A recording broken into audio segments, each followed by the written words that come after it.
What's up, everybody? With the Penguin series having wrapped up after being one of the greatest shows ever, it's time to look forward to how it's going to connect to Matt Reeves' The Batman Part 2. Before we get into today's video, make sure you're subscribed to the channel so you're not missing out on any future videos and future streams starting next month. But enough from me, let's talk Batman.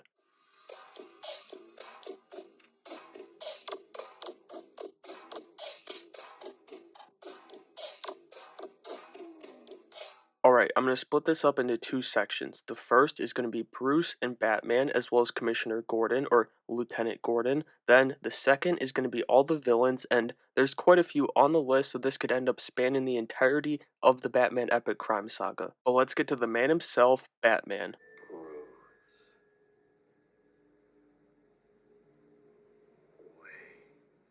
The Penguin series obviously ended with Gordon turning on the bat signal, calling out to Batman after his reported absence earlier in the show. I'd assume the death of Salvatore Maroni is what got the signal turned on, but the gaping hole in Crown Point, gang leaders turning up dead, and Penguin running wild, there is more than enough reason to call him in. Matt Reeves recently said Batman's out there trying to grapple with the aftermath of everything that happened, which to some degree he blames himself for. He said that when talking about Bruce, finding it very hard to be Batman in the second movie. I think that as a result of that, and just staying in line with the progression of the first movie, we're going to get a ton of Bruce Wayne here in the second movie, seeing the growth he had as Batman impact his day life. There's a good chance, and this isn't a scoop, but just a gut feeling that we see that single conversation between Bruce and Mayor-elect Bella Real at Mitchell's funeral turn into an entire storyline for Bruce here in Part 2. But whether it's working with the Mayor-elect or not, it definitely feels like Bruce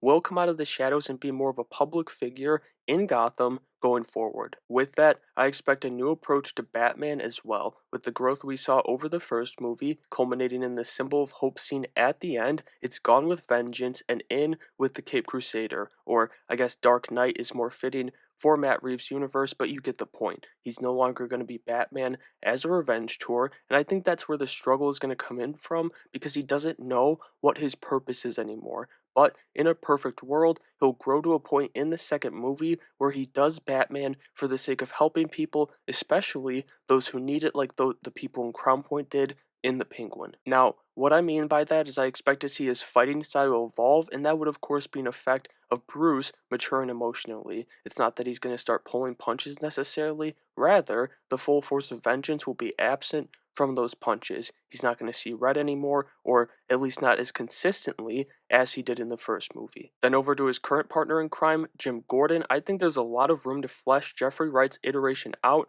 over the course of the next couple movies, and maybe even the shows leading to Commissioner Gordon. It all starts with one of the final scenes of the Penguin that's consumed by so much pain for Sofia Gigante. This detail could get lost. Mayor-elect Bella Real is obviously going hard on anti-corruption after Riddler pulled the curtains back, so with Chief Bach being involved in this corrupt arrest of Sophia, I think Jim is set up well for another promotion in the GCPD. It also makes sense that Bella Real, who hesitantly took Batman's hand at the end of the first movie, would want a cop who wasn't in Maroni or Falcone's pocket running the show. Maybe we even see Harvey Dent come into the picture, working with Batman to clean up Gotham, and with Matt Reeves drawing so much from The Long Halloween, I think it would be fitting if that trio, Harvey Dent, Jim Gordon, and Batman, now went after Oz in the same sense they went after Falcone together in that comic. This could also set up Two-Face as a villain, or a villain, in Part 3, giving Harvey an entire movie to develop first too. As far as Jim Gordon's personal life goes, I think there's a lot of room to expand because much like Batman outshined Bruce,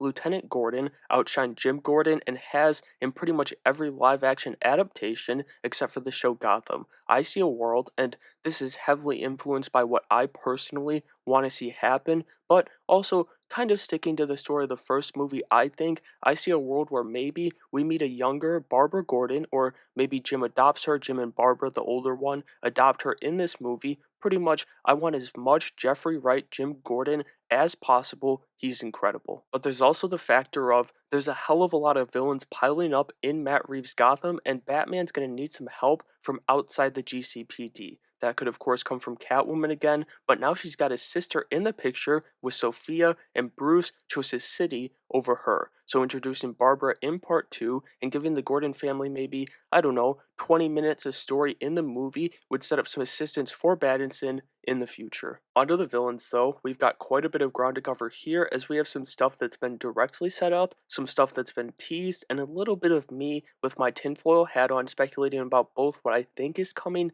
and what I want to see happen in the Batman epic crime saga. To me, with how the Penguin ended, that all starts in Arkham Asylum with Sophia Falcone. She obviously got the letter from her half-sister, Selena Kyle, aka Catwoman, in her final scene of the show, and I think that was a direct tell of what's to come. I see a future where Sophia, maybe with the help of Dr. Julian Rush, who I do still believe is Scarecrow, organizes a group of villains in Arkham to break out and go after Oz. That would pull Batman into the conflict, much like Riddler's attacks on the corrupt city officials and Carmine Falcone drew him in the first movie. Also, regardless of my belief he's Scarecrow or even Mad Hatter, which some of you guys said in the comments on my other Scarecrow Julian Rush video, and I gotta say, I like that one too, but regardless, getting back on track, Julian's gonna be important. I refuse to believe you get a guy like Theo Rossi just for a combined 15 minutes or so of screen time in the Penguin. Then, if he does turn out to be the Mad Hatter and you're not familiar with the character, his name is Jervis Tech, and as you can safely assume, he's obsessed with Alice in Wonderland. He uses mind control devices, usually built into his hat, to control victims for things spanning from buying him time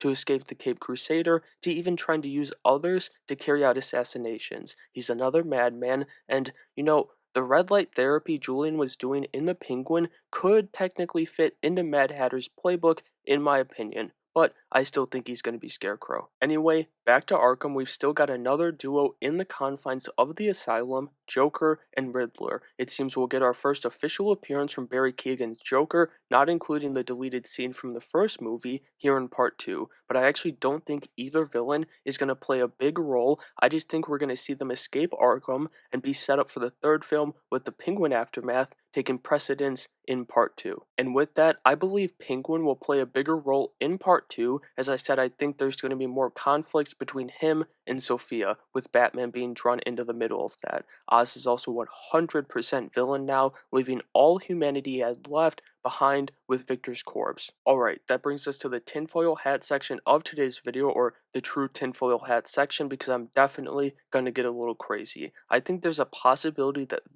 Victor Aguilar comes back in the future, and I agree with the fans online that have thrown out the idea he could be Victor Zsasz for Matt Reeves' universe. Now, he didn't necessarily show signs in the show that he would become Zsasz, but he definitely fell down a dark path and changed as a person throughout the show. It wasn't the nice, poor kid from Crown Point that Penguin choked. Vic had a little bit of evil in him by the end of the show, but of course, nowhere near the level of Oz. That was still a tragic scene. I do think it's far-fetched, but Zaz's parents died in a boating accident, Vic's died in the flood, and Zaz had a gambling addiction, losing the last of his money to Penguin, while Vic ran out of luck living his street life when he tried stealing from Penguin. As far-fetched as it also feels like there's an avenue for Matt Reeves' iteration of the Deadly Assassin. Which, speaking of Deadly Assassins, there's also been a few teases to the villain Hush. His real name is Thomas Elliot, and in the comics, he's a childhood friend of Bruce Wayne. Two of the major teases so far were the Elliot Bridge, which was taken out by the flood, and the reporter he mentions in the first movie, Riddler that is, Edward Elliot. In the comics, Thomas's father is Roger Elliot, but Matt Reeves has proven he'll change names, so anything's possible really. There could be a connection here. But regardless, I think there's a very clear way for Matt Reeves to bring Hush in. If I were writing the movie, assuming he's the villain or a villain of part 2, I would set it up so that the jealousy is linked to the Court of Owls, which was just teased with the Penguin in the courtroom with the owl-shaped curtains. To be more specific, I would tie the Court of Owls to the death of Thomas and Martha Wayne, and as a result of that, to the birth of Thomas Elliot's jealousy. Maybe something like the court was using this Elliot reporter to get to Thomas Wayne, which got the reporter killed. If he were to be Thomas Elliot's father, or even just a family member, maybe an uncle, a young Thomas would be devastated by this, and seeing the Wayne name plastered all over the news instead of his father's name, along with it, could birth Hush. But if there's one thing I'm sure of in this tinfoil hat section of the video, it's that the Court of Owls are coming to the Batman Epic Crime Saga, and it's going to be epic. The curtains were a great tease, but the cast of the movie, specifically Pattinson and Paul Dano, have been talking about the court since the first movie's press tour. Not only does the cast seem to want them, or maybe they know something we don't, but regardless, Matt Reeves has crafted the perfect Gotham for the court to exist in. And so that'll do it for today's video. I hope you enjoyed this big old theory about the Batman Epic Crime Saga, and hopefully I didn't lose you in the chaos that is my nerdy brain. I'd appreciate it greatly if you subscribe to the channel to show your support in the freest and easiest way possible, and also let me know what you want to see in the future of the Batman Epic Crime Saga down in the comments below, and make sure you have a great day.